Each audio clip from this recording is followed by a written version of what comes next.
Uma vitória inacreditável do Grêmio aqui dentro do estádio Beira-Rio. Um jogo para ficar na memória por muito tempo. 3-2 com VAR, com pênalti, 3 penalidades. E o Grêmio ainda assim saiu vencedor. Jogando mais de 20 minutos com um jogador a menos. Uma partida memorável. Para quem esperava um jogo fraco, a emoção tomou conta. E a gente precisa fazer uma análise do bom desempenho do Grêmio e de muitas valências positivas, alguns pontos negativos, depois da vinheta.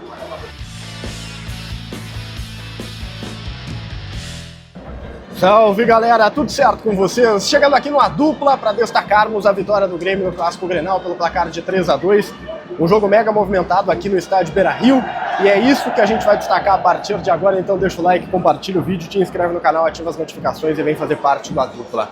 A bola antes mesmo de rolar já dava, indicativos de que seria uma tarde diferente, porque ela começou a rolar moralmente às 4h30 da tarde, quando o Mano confirmou a escalação, uma escalação diferente, confirmando a previsão da semana, que tinha Pavon, que tinha Edenilson, mas diferente daquilo que talvez o torcedor esperasse como ideal.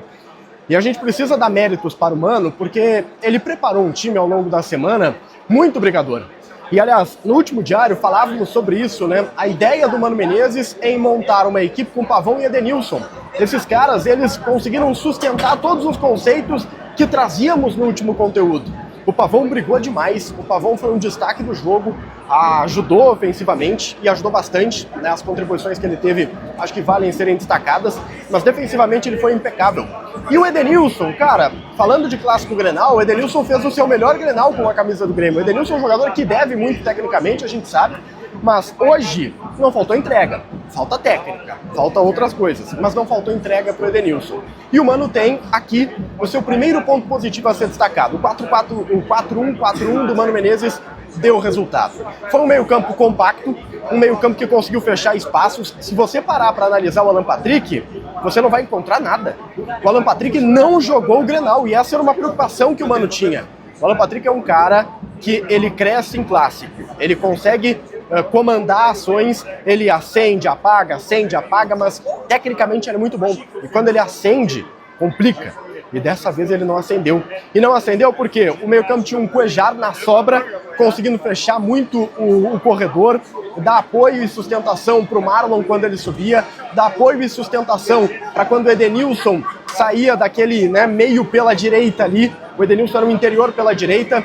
O Edenilson brigou muito também, fechando o espaço do Alan Patrick. E esse meio-campo do Grêmio, compacto, fechadinho, soube não só marcar, mas sair em velocidade. Se a gente parar para analisar o jogo do Grêmio, o Grêmio comandou.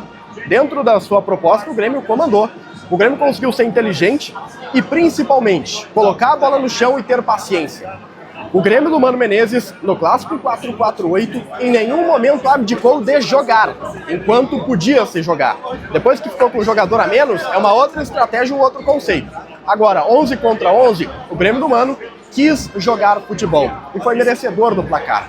Só que o Grêmio do Mano ele precisou enfrentar muitas adversidades. E aqui a gente começa a entrar na polêmica arbitragem. Polêmica para alguns, tá? Eu tenho uma opinião um pouquinho diferente, mas vamos lá. Primeiramente, gostei do jogo com a bola rolando. Acho que o Grêmio tentou, o Grêmio produziu, mas houve falhas. E essas falhas quase que comprometem a boa atuação que o Grêmio teve aqui no Beira-Rio. E falhas individuais. O primeiro pênalti, por exemplo, que o árbitro vai no VAR e visualiza o carrinho do Noriega. Para mim, pênalti. O Noriega tenta recolher, sim, o joelho, mas com o joelho acerta o Bernabei. O Bernabei deixa a perna. Eu sei que o Bernabei deixa a perna. Ele foi malandro, mas é uma malandragem que a regra do futebol prevê que é permitido. E se tocar ali é pênalti. O Noriega não foi inteligente, ele foi temerário na jogada. Ele assumiu o risco de tocar e ele tocou. Se tocou, é pênalti. O Mano ele tentou contra-argumentar, fazendo o gesto de que o Bernabei ele dobra o joelho e ele dobra, mas primeiro tem o contato. O Bernabei foi bem nesse embate contra o Noriega. Pênalti marcado, convertido pelo Alan Patrick, 1-0 Inter.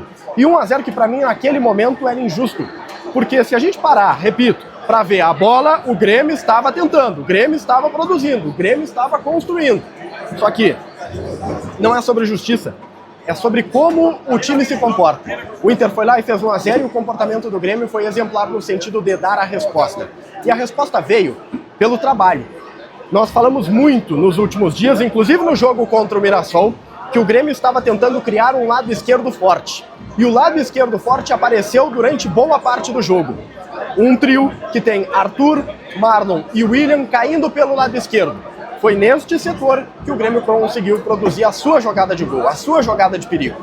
Foi justamente de uma boa bola do William com o Marlon, um toque inteligente do William, que aliás foi assim, dentro daquilo que se espera, fez um grande jogo, e eu digo dentro daquilo que se espera justamente pela ideia de que o William ainda não está 100%, ele conseguiu entregar mais do que particularmente eu esperava.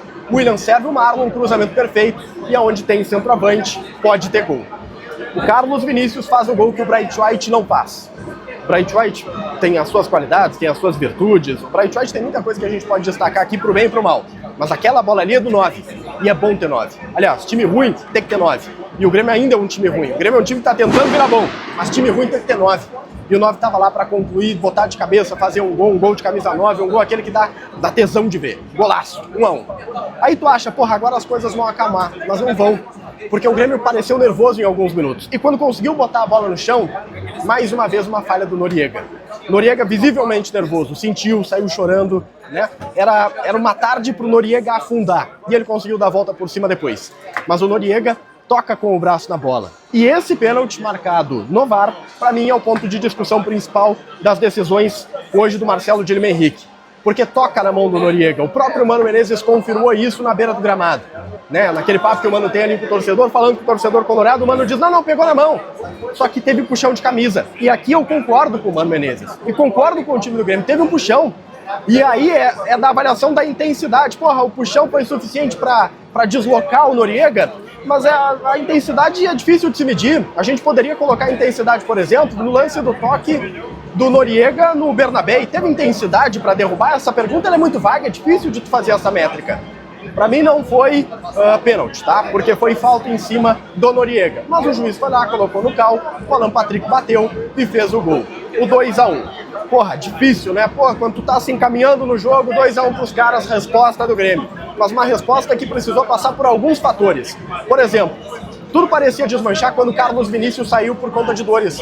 O Carlos Vinícius passou a semana trabalhando para estar no Grenal, sente dores musculares e sai fazendo um bom jogo.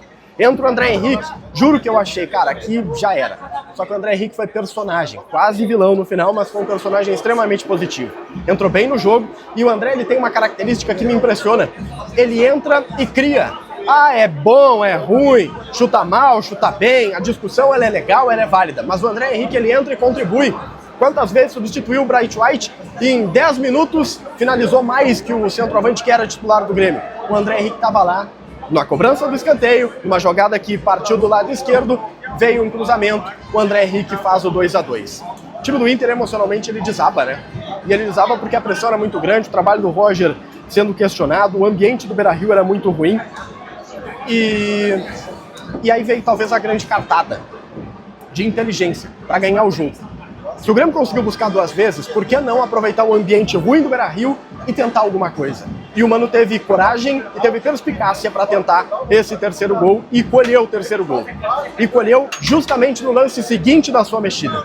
O Mano tira os pontas, o Pavão e o William, que faziam um bom jogo, e renova a velocidade com o Kiki e o Alisson na primeira bola. Noriega, que a gente está criticando aqui porque fez um Grenal imprudente. Noriega desarma Armando, ele rebate já pensando no passe. André Henrique dá um tapa perfeito, com visão. Ele queria jogar aquela bola no Alisson.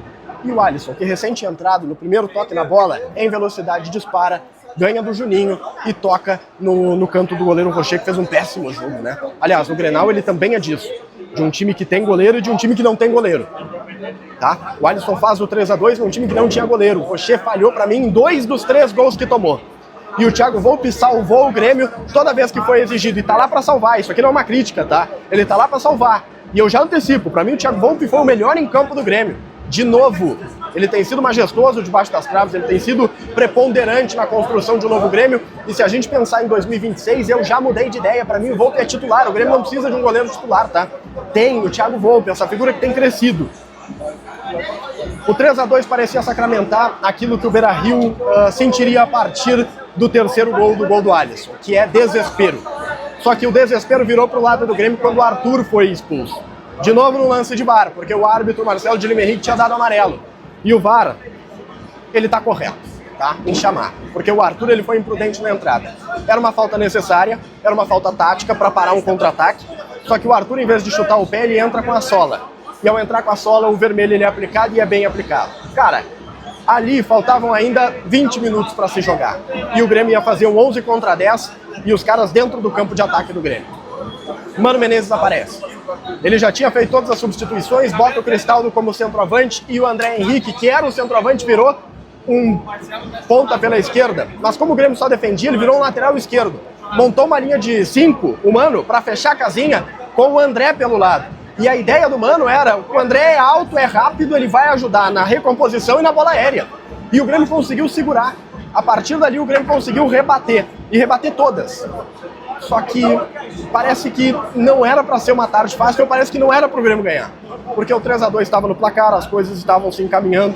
E justamente naquele que era para ser o último lance, uma bola vem cruzada na área e o André Henrique, que estava fechando aquele espaço, não corta. E ao tentar cortar com ela já no chão, dominado, ele faz um pênalti. Convenhamos, você aí do outro lado também pensou, porra, não é para ser. Não é para ser. Alan Patrick chuta na trave. O Grêmio ganha o jogo 3-2 numa noite de destaque. Para mim, do Mano Menezes, do Thiago Volpi, com grande atuação do William, com boa atuação do Pavon, com uma boa atuação do Wagner Leonardo, a gente precisa citar aqui, que substituiu o Walter Kahneman. E para não ser injusto, citar o André Henrique, que ao lado do Thiago Volpi foi protagonista positivo, quase caga tudo no final, mas quase não é cagar. Então, André Henrique, para mim, dos de linha, merece essa estrelinha, esse destaque especial. Um grande jogo, né? Um jogo que mostra muita coisa, que transmite muitas mensagens. O Internacional quase empata, poderia ter vencido, mas o Inter, com a bola no chão, raramente conseguiu levar perigo. E levou depois, naquele momento de pressão, quando as coisas já estavam, né, desenhadas para um ataque contra a defesa num contexto que era favorável para o Colorado. Agora, no 11 contra 11, quando tudo estava em pé de igualdade, o Grêmio foi melhor e o Grêmio foi merecedor desse resultado. O Grêmio sai do Beira-Rio de confiança renovada, se afasta um pouco da zona do rebaixamento, joga o problema completamente no colo do Colorado e tenta dar uma respirada. Uma respirada no sentido de, parece que o processo vai andar, parece que as coisas vão encaixar, o time ganhou qualidade. Hoje no banco de reservas, quando o Grêmio precisou mexer, botou Alisson, botou Cristaldo, botou Kiki Oliveira. Quando o Inter precisou mexer, o Inter veio com garotos, Luiz Otávio, veio com o menino Ricardo Matias, né? Quem mais que o Inter colocou, que a gente fica assim, porra, como é que vai mudar o jogo dessa maneira? Bruno Henrique. O Grêmio hoje começa a ter, inclusive, alternativas no banco. Claro que não é para ganhar campeonato, claro que não é para isso, mas eu tô falando de uma reformulação. E é esse sentimento que eu acho que o torcedor tem que sair do Beira-Rio, do resultado do jogo, de um clássico Grenal, fecha o ano dos clássicos vencendo, é uma resposta importante para um ano de fracasso nesse setor, né? E com uma perspectiva de melhoria, com uma perspectiva de evolução, com uma perspectiva de investimento no ano que vem. Mas eu quero o teu sentimento do Grenal, a tua avaliação e os teus comentários. Deixa eu só ver se eu não esqueci nada daquilo que eu pretendia falar para vocês. Acho que eu falei, né? Foi um Grêmio lúcido com a bola no pé, o lado esquerdo funcionou, essa qualidade no banco. Eram os 3 pontos que eu queria encerrar esse bate-papo aqui. Deixa o like, compartilha o vídeo, te inscreve no canal e comenta aqui embaixo que eu vou ler todos vocês. A gente se vê. Tchau, tchau.